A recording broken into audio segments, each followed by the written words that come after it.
Maranatha, Tuhan Yesus segera datang. Saya Wanda Dumais dari BIC Sydney, Australia.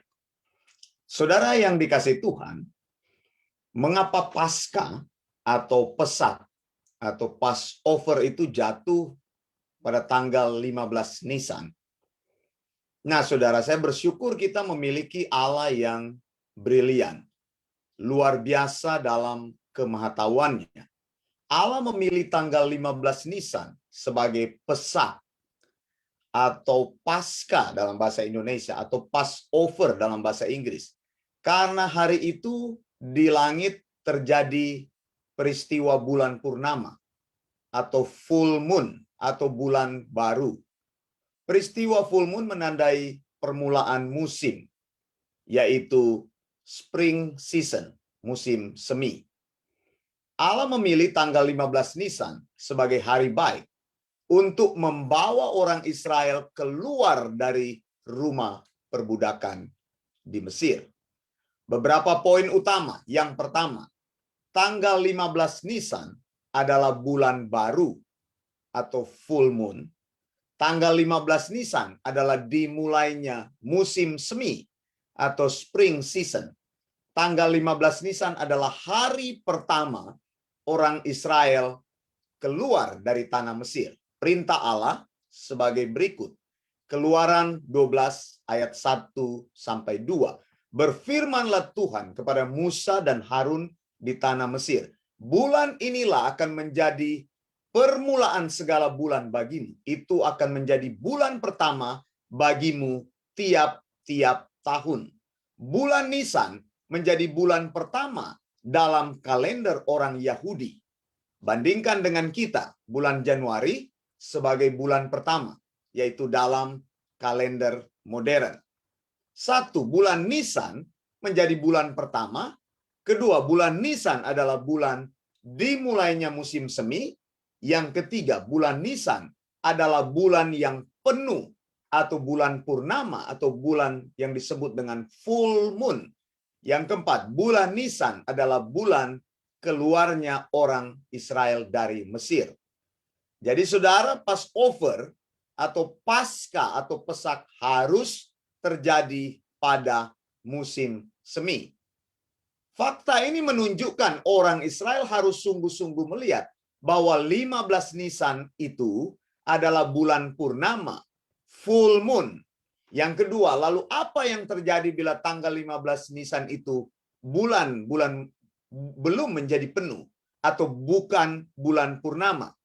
Orang Israel mempunyai tanda berikut yang harus diuji, yaitu melihat apakah tanaman barley atau biji sereal sudah matang, sudah siap dipanen. Nah, itu yang kedua.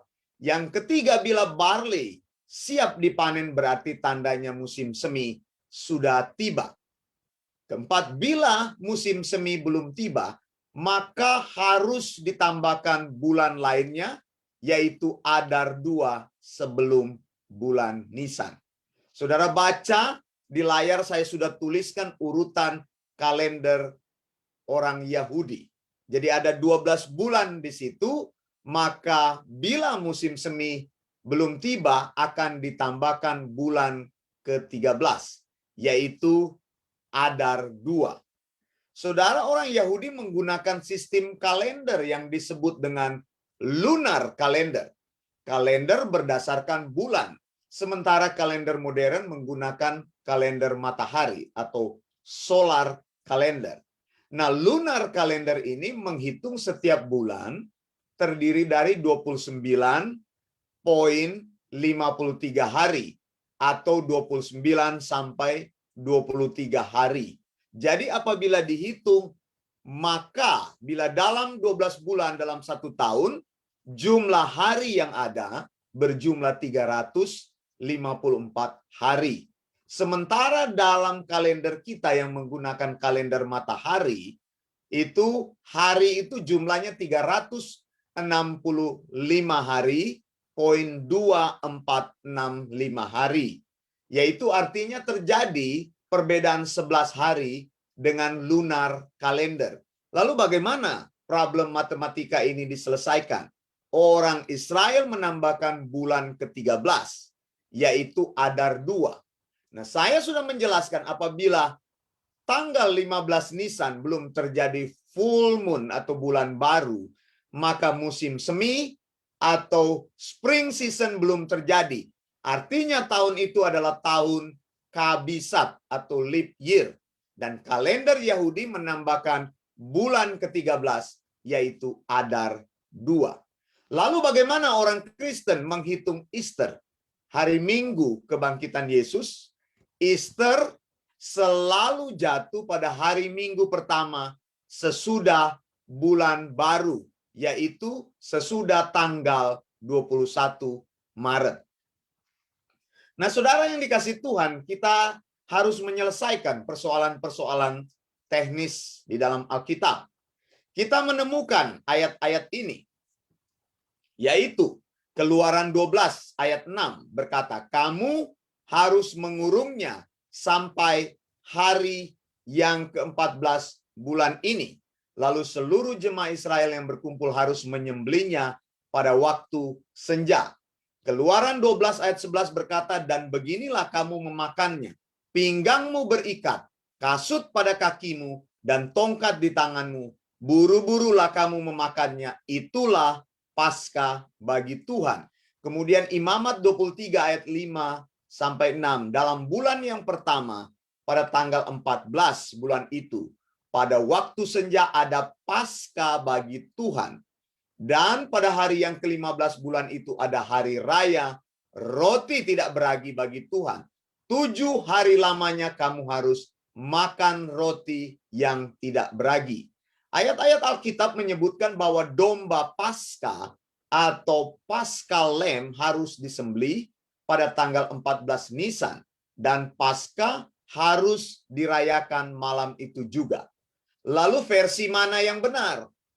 Ada dua versi. Paskah dirayakan tanggal 14 Nisan atau tanggal 15 Nisan. Pertanyaan ini penting dijawab supaya tidak membingungkan, saudara. Tafsiran mengenai hari kematian Yesus ada di sekitar beberapa tanggal. Yang pertama, orang mempercayai Yesus meninggal pada hari Rabu 14 Nisan, yaitu disebut dengan Good Wednesday. Saya mempercayai teori ini. Lalu ada yang kedua, Yesus meninggal hari Kamis 15 Nisan. Itu disebut dengan Good Thursday. Kemudian teori ketiga, Yesus meninggal pada hari Jumat 16 Nisan yang disebut dengan Good Friday. Saudara, saya sudah menjelaskan bahwa Passover artinya Tuhan melewati rumah orang Israel. Yang kedua, Paschal Lamb atau domba Paskah. Nah, arti lain dari Passover itu artinya between the two evening. Artinya malam di antara dua malam atau peristiwa di antara dua malam. Maksudnya begini, malam Paskah sebenarnya malam antara tanggal 14 Nisan dan tanggal 15 Nisan. Dua malam ini menjadi satu karena sistem waktu Israel menghitung hari sunset to sunset. Artinya di Israel hari akan berganti menjadi hari baru saat senja menjelang, yaitu sesudah jam 6 sore. Maka kita menemukan fakta ini bahwa malam Paskah, Passover atau Pesak berada di antara dua malam tadi, between the two evenings, yaitu malam 14 Nisan, tetapi hari sudah berganti di malam 15 Nisan. Domba Paskah disembelih pada hari Rabu 14 Nisan. Lalu ketika hari berganti ke Kamis 15 Nisan, maka Tuhan menyuruh orang Israel merayakan Paskah. Nah, saudara, banyak orang telah salah menafsirkan kebenaran ini, sehingga mereka mengira Yesus telah disalib dan meninggal pada hari Jumat karena tersandung pada kata Sabat. Saya tunjukkan ayat yang sangat jelas di dalam Alkitab. Yohanes 19 ayat 14. Hari itu ialah hari persiapan Paskah. Kira-kira jam 12. Kata Pilatus kepada orang-orang Yahudi, inilah rajamu. Lalu Yohanes 19 ayat 31. Karena hari itu hari persiapan, dan supaya pada hari Sabat mayat-mayat itu tidak tinggal tergantung pada kayu salib. Sebab Sabat itu adalah hari yang besar. Maka datanglah orang-orang Yahudi kepada Pilatus dan meminta kepadanya supaya kaki orang-orang itu dipatahkan dan mayatnya diturunkan. Dalam Yohanes 19 ayat 14 disebutkan bahwa Yesus disalib dan mati pada hari persiapan Paskah.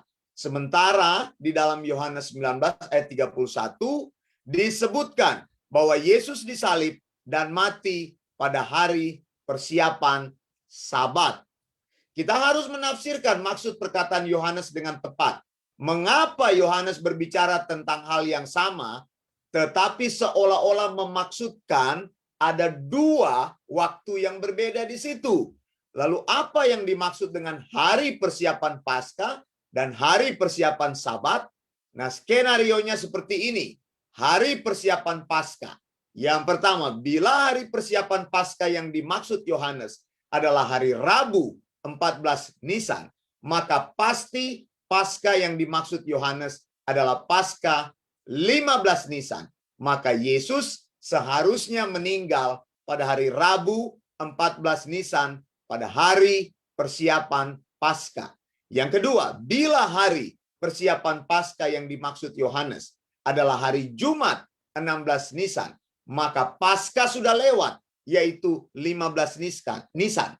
Paskah mana yang Yohanes maksudkan?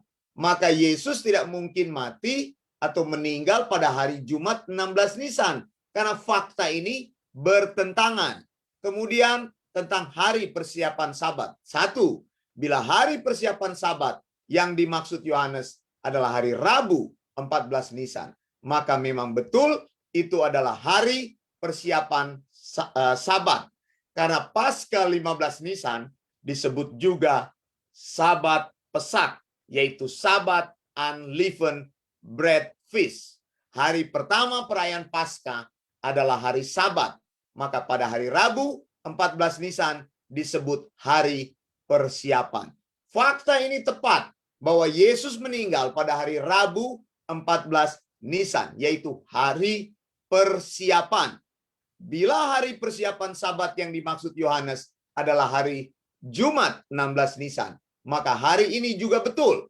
Karena hari Sabtu 17 Nisan adalah hari Sabat mingguan. Hanya saja penjelasan Yohanes tentang hari persiapan Paskah tidak terpenuhi. Sebab Paskah terjadi hari Kamis 15 Nisan. Dan bukan hari Sabtu 17 Nisan. Atau hari Minggu 18 Nisan. Maka saudara, teori yang benar adalah Yesus meninggal pada hari Jumat itu adalah fakta yang salah. Teori yang mengatakan, saya ulangi kalimat saya. Teori mengatakan Yesus mati pada hari Jumat 16 Nisan atau Jumat Agung adalah fakta yang salah. Karena fakta ini tidak memenuhi penjelasan Alkitab atau tidak sesuai dengan sound doctrine. Hari Jumat di situ hanya ada satu Sabat. Dan apabila hari Jumat Yesus meninggal, maka Paskah sudah lewat. Yesus adalah domba Paskah. Maka dia harus mati pada hari raya Paskah. Paskah yang benar itu adalah pada hari Rabu 14 Nisan. Nah, ini memenuhi kitab suci. Maka saya akan katakan bahwa sebenarnya hari yang tepat kita merayakan kematian Yesus itu adalah hari Rabu, ya, bukan hari Jumat. Dan ini juga memenuhi nubuatan Yesus yang lain dalam Matius 12 ayat 40 bahwa anak manusia harus berada di dalam rahim bumi selama 3 hari 3 malam. Jadi 3 days and 3 nights. Kalau saudara menghitung fakta tersebut, bila Yesus meninggal pada hari Rabu 14 Nisan, maka akan tepat Yesus bangkit sesudah hari Sabat. Mengapa saudara? Karena hari Sabat dalam tradisi adalah hari di mana orang beristirahat, orang tidak bisa melakukan kegiatan apapun. Dan Tuhan menghormati semua firman-Nya. Tidak ada kegiatan di waktu itu. Tetapi setelah Sabat berakhir, maka Yesus bangkit. Dan Sabat berakhir menandai pergantian hari. bukan hari Sabtu, tetapi hari Minggu. Maka Yesus bangkit pada hari Minggu. Saya Wanda Dumais dari BIC Sydney, Australia. Maranatha, Tuhan Yesus segera datang, dan saya mau sampaikan selamat merayakan hari kebangkitan Yesus.